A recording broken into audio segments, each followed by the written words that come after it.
tokens. You used up all of our tokens.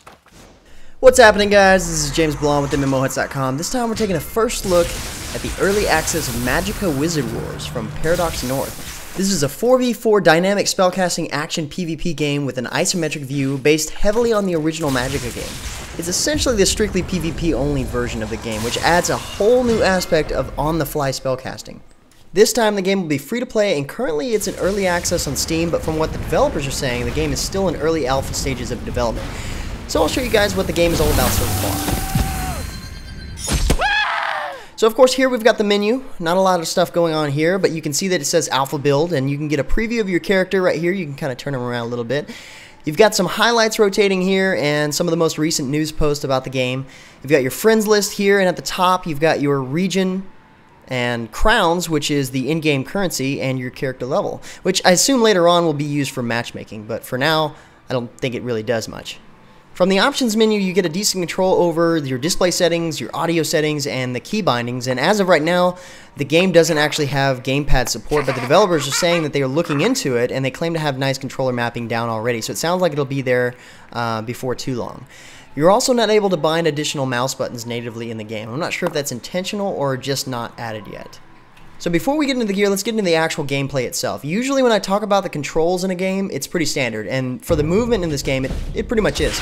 The movement is point and click style using left click, but if you've ever played the original Magicka, you'll know that the complexity of the game is all about combining elements to cast various spells in various ways. If you haven't played the original, like me, I haven't, there are 8 different elements to work with here. Water, life, shield, cold, lightning, arcane, earth, and fire. And like I said, the idea is to combine these elements to make different spells. See, you can add 3 elements at a time, or up to, I should say. And to do so, all of these elements are at your fingertips, literally. So you use Q, W, E, R, A, S, D, and F accordingly to come up with different spell combinations, which are typically used for various purposes.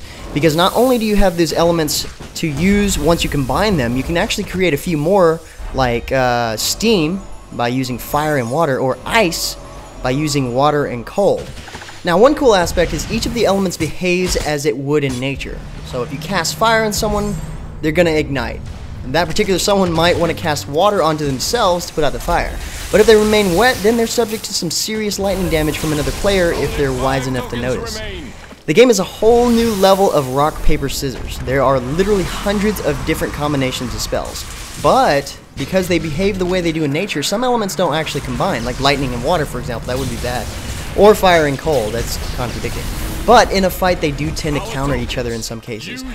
Now, when you combine these spells, you may actually do multiple types of damages. For example, if I combine lightning, arcane, and fire, they take a lot of damage and afterwards remain on fire until they actually put themselves out with water.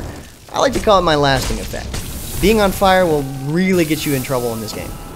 Alright, so if having 8 or so elements to cast from isn't enough, you're also capable of casting spells several different ways. Okay, so now we're back to controls. To cast spells, you select your elements in whatever order you want, then you either cast it as a ranged projectile by using right click, and projectile could mean spray or beam, or you can cast it as an AoE spell with the middle mouse button. Or if the elements are combined with the shield, you can use left click and it'll create a wall or minefield depending on the elements used. Then, oh yeah, there's more. You can make yourself immune to certain elements by combining the various elements along with the shield and using the middle mouse button. You'll see it as a element colored ring around you depending on your recipe that lasts for about 30 to 45 seconds and grants you immunity. Honestly, the best thing to do is to run through each of the elements, casting them each way, and try to figure out a couple of combinations you like for different situations. It's really cool to see the spells and how they interact with each other as well. Like if you just cast the shield with the middle mouse button, it'll create a dome over you, which can be used to bounce beams back at the enemy caster. It knocks them over. It's pretty cool. Oh, and you can't forget this. If you left click without gathering elements to combine into a spell, it uses your secondary weapon, which is like a, typical basic attack. Plus, as you continue to get kills and capture points, you fill up your magic meter, which gets you access to magics, which are like super spells.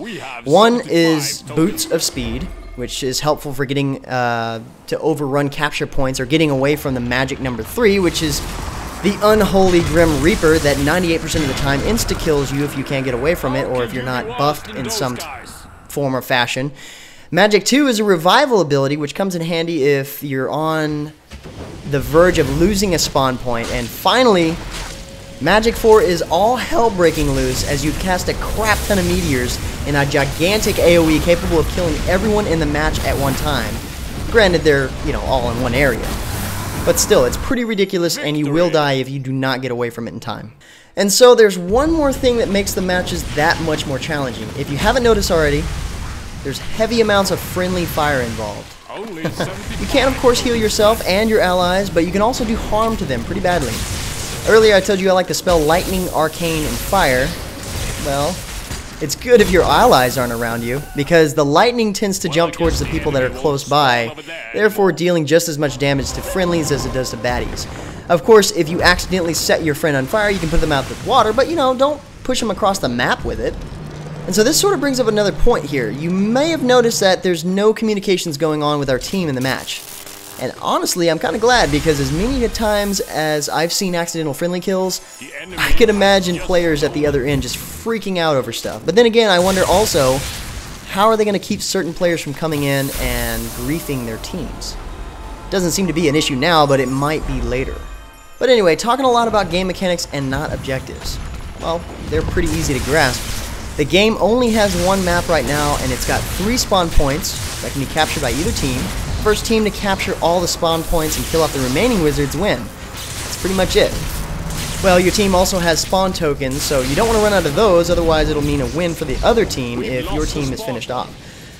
You've also probably noticed by now that when you capture a spawn point, you get 2 little minions that show up to fight for you. Don't be surprised, these guys actually hit pretty hard, even though they're easily killed. You also have to be careful not to slaughter your own, because just like with your ally players, friendly fire counts on them too. And so for the most part, the matches don't really last that long, and they can be really close at times. If one team has all the capture points at any given time, even if it's in the first couple of seconds in the game, and they kill the opposing team, they win. And you also notice that players may have different robes on, and that, of course, has to do with the gear they choose. Currently, players can choose from 4 different robes, 5 if you get the higher tier early access package, so that kind of says that there'll be more later on. But with the robes, each one gives a little and takes a little in various elements. You can sort of see that as you mouse over them. You've got a couple of color options other than the change in cosmetics itself, and from here you can see that the game still holds true to the Magicka comedy and the self-referential humor. Like this. This robe is perfect for adventure. It's light and comfortable and only slightly flammable. You also have a choice of staff, and the same thing goes with these. The various ones give or take a little stats. This one particularly sacrifices health for movement speed. And of course you can choose a secondary weapon as well, each with different attack damage and attack speed. Now the game doesn't currently have a cash shop, but the items in the cash shop, as the developers were saying, will be set up similar to what we see here, but with more random stats. Each item having bonus stats as well as negative stats. So when you decide to buy an item, you're not only buying what's good about that item, you're also buying its drawbacks too. In most games, most games we're used to anyway, this type of system wouldn't really work out too well. But in this game, I think it'll actually be perfect once they get it into the game to function.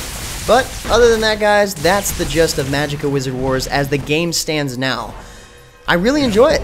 Honestly, I think it's a fresh form of PvP opposed to, say, MOBA games. Because this is definitely not a MOBA. The developers have made that super clear. Now, on the other hand, I can see with how complex the dynamic spellcasting is, not everyone will want to get into it because, to be honest, it's a pretty challenging game to be really good at. It's focused directly on skill, with the player being able to react to situations and memorize the correct spell combinations, and that can be pretty tough with so many options. Anyway, guys, the game is a blast. Currently, it's in early access on Steam, which you do have to buy your way in. It starts at $12.99 to gain access, but you do get some nice bonuses to go along with it. The game will be free to play after that. And for now, guys, if you're looking for more information about Magicka Wizard Wars, check the link in the description below for the game profile at MMOHuts.com. But until next time, guys, that's going to be it for me. I'm James Blonde. See you out there, gamers. Good job, you sucked less than those dead ones.